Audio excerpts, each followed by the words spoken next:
What's going on, guys? I'm going to be doing something a little bit different. I'm obviously going to be reviewing a movie.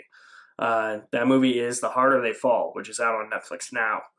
But instead of going through the basic rundown, oh, it's like out on Netflix, it's directed by such and such, here's the cast, and here's what it's about, I'm going to do that. But first, I just want to preface this by saying The Harder They Fall is a Western, and it is about a young man named Nat Love whose parents are murdered before his eyes, and now years later he reassembles his old gang and seeks revenge on the man who killed them, and that man is Rufus Buck, played by Idris Elba. The reason I'm starting the review like this is because Westerns are just a dying breed.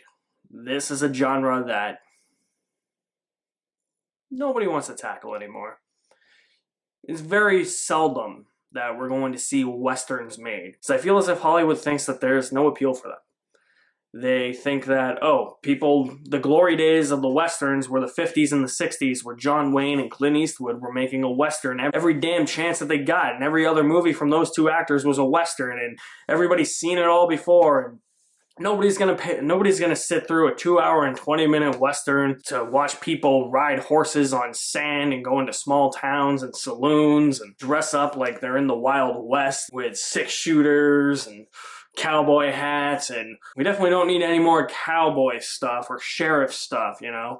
That's really my thinking, and the problem is that they might be right. Problem is that, yeah, Westerns probably do not appeal to the market. However, I do think more of them should be made. The problem with Hollywood today is that they're in such a mindset where everything just has to be a new IP, a sequel, a reboot, or a remake, or a spinoff. And unfortunately, when directors come to Hollywood studios to pitch their ideas for a movie like this, or say something like The Last Duel, which was directed by Ridley Scott, an all-star cast, had a $100 million budget, but bombed at the box office. Nowadays, you try and pitch your idea to studios, and they're going to say, yeah, that's good, it's a good script, it's a good idea, but is it going to make money?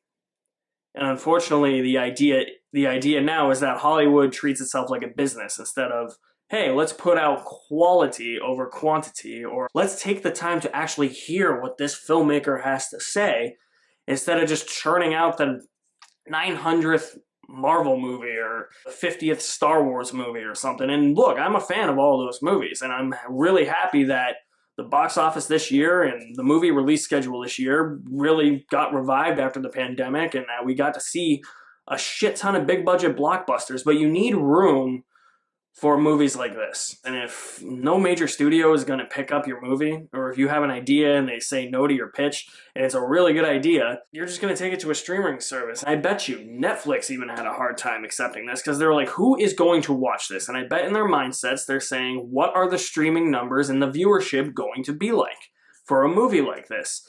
They shouldn't care about that, and I get it. Hollywood is a business model, a corrupt business model, but that's how businesses thrive, by making money. And if they don't make money, they're going to go out of business. I get it. Something like The Last Duel is probably not going to get made for a long time. And it's crazy that that movie bombed, since you have an established filmmaker in Ridley Scott, and you have an all-star cast that had Matt Damon, Jodie Comer, Adam Driver, Ben Affleck.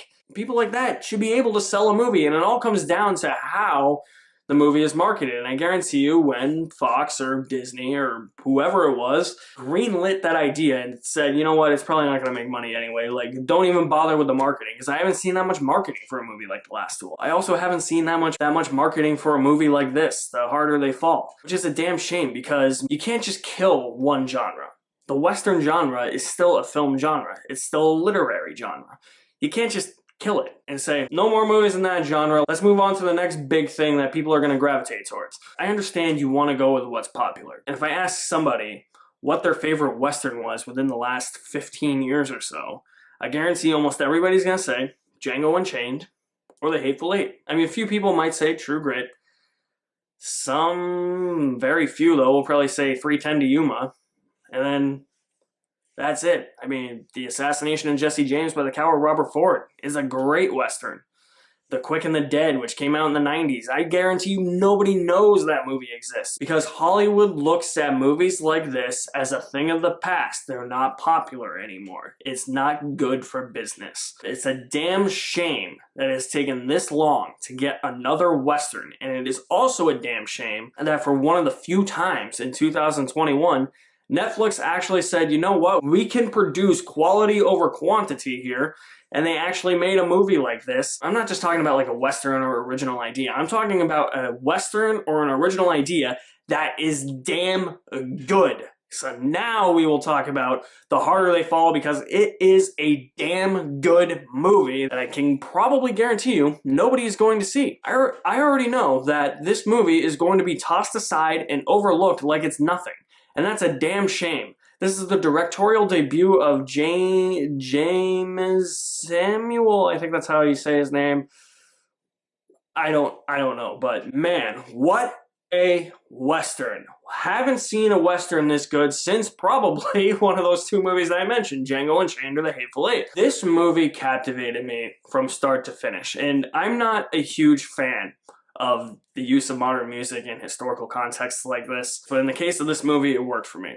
It accentuated every big moment. It made every action scene that much more exciting. And more importantly, it felt like it actually naturally fit within the landscape of the movie and the setting and the story. I was really shocked watching it that all worked for me. And once I heard it, I was like, oh, this isn't going to work. But it did end up working for me. This movie has a lot more humor than your typical Western would, or a typical movie that has this serious tone would.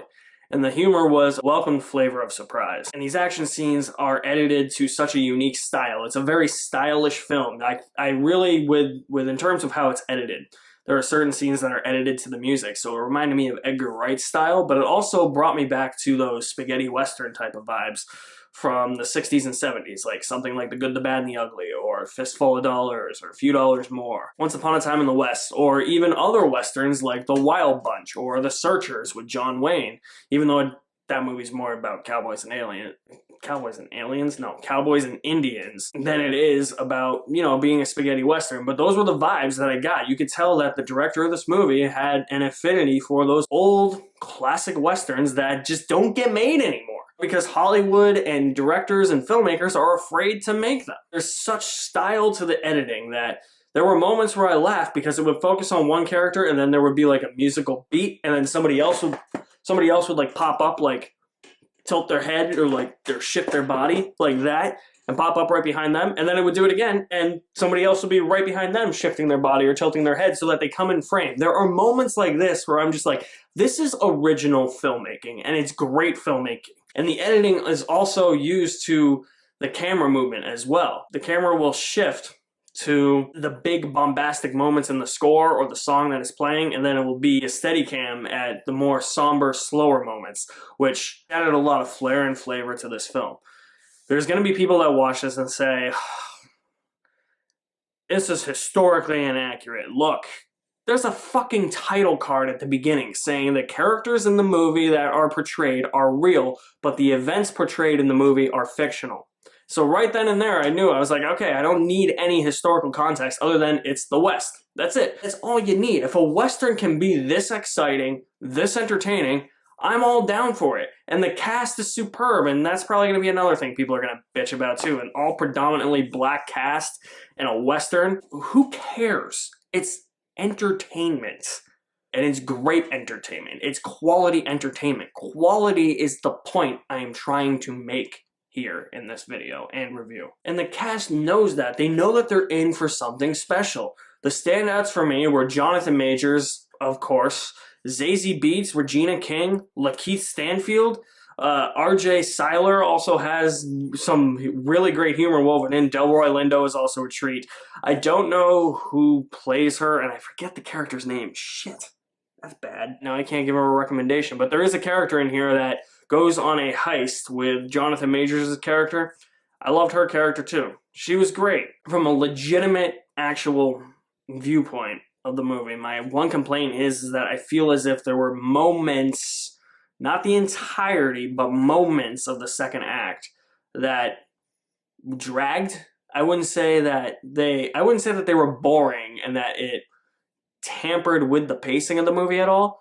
But we're focusing on two gangs here, and honestly, this movie could have had a hard time, and the director could have too, balancing almost all the characters that are in this movie. But luckily, it spends a certain amount of time with this gang, a certain amount of time with this gang. Regardless, back to my point, it does that in the second act.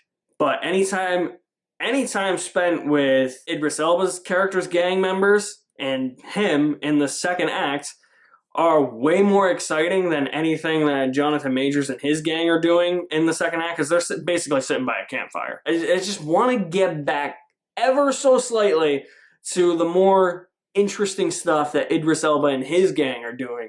And it's just a few minutes. And while it's not boring, I did have that mindset where I was thinking this is nowhere near as interesting. They're just hanging out by a campfire. Might as well roast some marshmallows or something. Somebody grab a guitar, sing some campfire songs, because that's probably what we're going to be in for the next 20 minutes. It doesn't last that long, but there are minutes where it's just like, yeah, get back to the other stuff. But again, guys, I mean, please, if you can watch this movie, watch it on Netflix. If you can go to an independent theater that's showing it, watch it in the theater, support your local theaters, and just watch this movie. Give this movie the support that it deserves, because it's a damn good movie. We don't see movies like this made anymore. We don't see Westerns made anymore. It's a damn shame, because Westerns like this are just too damn good, and they're never talked about all that much. It's definitely a dead genre, similar to how Latin is a dead language. But it still exists. It's just nobody speaks it, or nobody makes Westerns anymore. So definitely support it. If you're looking for my popcorn rating, I really enjoyed The Harder They Fall with a full bucket of popcorn. So if you do see it, I want to know your thoughts on The Harder They Fall. Drop me some feedback in the comment section below. I will leave my link to my website in the description below as well. You guys are the best. Thank you for watching. My name is Alex Madden, and I'll see you at the movies somewhere.